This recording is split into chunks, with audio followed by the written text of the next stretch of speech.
सगळ्यांचे तुमचे स्वागत. जे सगळे भक्त भाविक इल्ले आहात त्यांचे जत्रे निमित्त आम्ही भूमिका कमलेश्वर देवस्थानतर्फे त्यांचे स्वागत करता.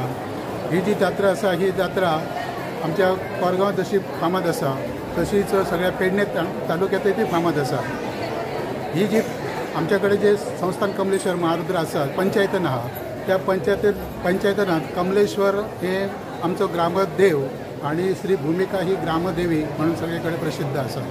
ही जी देवी आसा ही एक्चुअली आता जी तुमकां मूर्ती दिसता ती शो मूर्ती फक्त आसा, पण त्याच्या भितर वारूळ आसा आणि ताका एक ल्हानशी थंय चौकट आसा. अशा प्रकारची तेची मूळ देखाव आसा.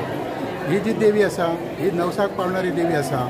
ह्या जत्रेक जसे गोव्यातले लोक येतात तशा प्रकारचे गोव्याच्या भायले जे लोक आसात म्हणजे शेजारची राज्यां आहात त्या राज्यांतले मोठ्या प्रमाणात लोक ह्या जत्रेक येतात.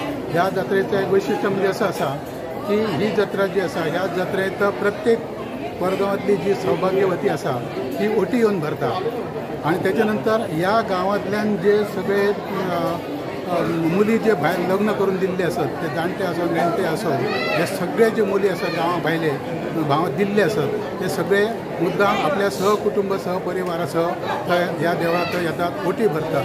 अशा प्रकारची त्याशिवाय जे भाविक असतात भायल्या राज्यांनी जे भाविक असतात ते मोठ्या प्रमाणात येतात. त्यामुळे ही जात्रा एक कोरगांवातली आणि पेडणे तालुक्यातलो मोठो उत्सव अशा प्रकारचो जाता. सकाळपासून संध्याकाळपर्यंत हे लोकांची दर्शन घेण्यासाठी रीग लागलेली असता. तसेच रात्रीच्या वेळाक पालखीची मिरवणूक जाता आणि पालखीची मिरवणूक झाल्यानंतर मग जे आरोलकर मंडळी महाराष्ट्रातले जे आरोलकर मंडळी दशावतारी मंडळी आहे ती एक दशावतारी नाटक करतात आणि सकाळी 5:30 वाजता हो कार्यक्रम संपलो जाता. धन्यवाद.